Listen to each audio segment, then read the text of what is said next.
nagreklamo sila kay Moises. At si Moises ang pinakauna-unahang propeta ng Diyos, si Moises. Ang reklamo ng mga Israelita, sabi nila, huwag mo nang iparinig sa amin ang tinig ng Diyos.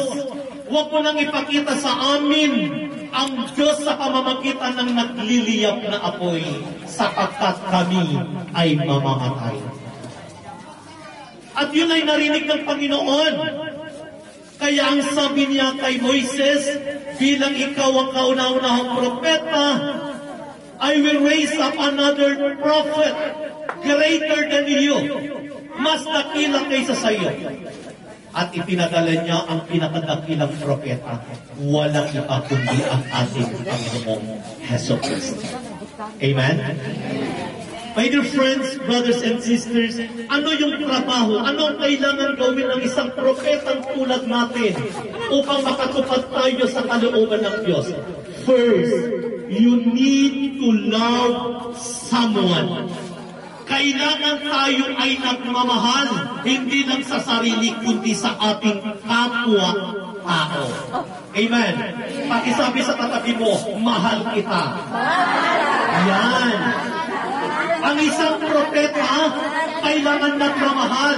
Kasi si Moises, nung transfiguration of our Lord Jesus Christ, nung nasa bundok ng Tabor si Jesus at nagbagong anyo, nasa kaliwat kanan si Elijah at si Moises, sila ay nakarating sa langit. Anong ibig kong sabihin? Walang nakakarating sa langit na nagmamahal lamang sa kanyang sarili. You need to love someone. Amen? My dear friends, brothers and sisters, kailangan yung pagmamahal natin. Ipinapahayag natin ang tunay at katotohanan na salita ng Diyos. Second, a prophet must to do something. Kailangan may ginagawa. Ang propeta, hindi lang tagapagsalita. Wala kang kwentang propeta ng Diyos kung ang galing-galing mong magsalita, pero hindi nakikita sa gawain mo araw-araw. Amen? Tulad na lang ng isang tatay, anak, huwag ka nang iinom, masama sa kalusugan yan, pero pag uwi naman sa gabi, lasing si tatay. Amen? Kaya hindi pwede ang isang propetang taliwas sa sinasabi ng kanyang bunganga sa kanyang ikinikilos.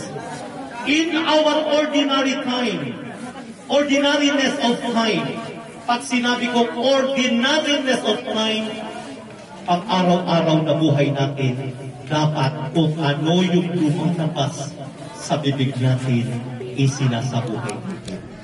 At mayroon through whom Christ continues to bless, heal, comfort, and lift up body and spirit. Be aware of their special calling and perform their duties and responsibility. We pray. Lord, may consecrated persons continue on the ministry of mercy of Christ, who went about doing good and healing to all. We pray. Lord, may your name. My dear brothers and sisters, let's bow for a moment and ask the Lord our personal petition. Listen to our prayers, Lord.